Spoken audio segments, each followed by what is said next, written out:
அவங்களுக்கு எப்படி இப்படியே இருக்க முடியும்? நம்ம எகிப்தில் வந்து விக்கிரகத்தெல்லாம் கும்பிட்டோமே, அப்போ எவ்வளோ சந்தோஷமா இருந்துச்சு அப்படின்னு சொல்லிட்டு அவங்க ஆரோன் யாரு? மோசையோட அண்ணன். இப்போ அண்ணன் மட்டும்தான் கீழே இருக்கார், அவர் தான் இப்போ இன்சார்ஜாக இருக்கார்.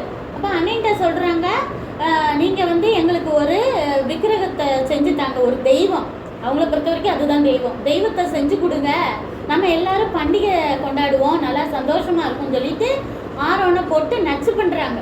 உடனே ஆரோனாவது என்ன சொல்லியிருக்கணும்? தேவனுக்கு விக்கிரக ஆராதனை பிடிக்காதுன்னு சொல்லியிருக்காரு, நம்ம அதெல்லாம் செய்யக்கூடாதுன்னு தானே ஹெட்டாக இருக்கிறவர் சொல்லியிருக்கணும்.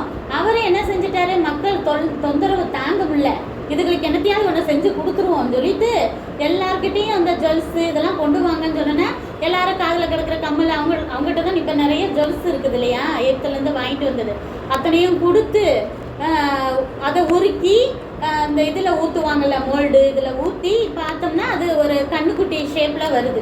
அப்போ அது தங்க கண்ணுக்குட்டியாக வந்துடுது. அதை என்ன செய்கிறாங்க?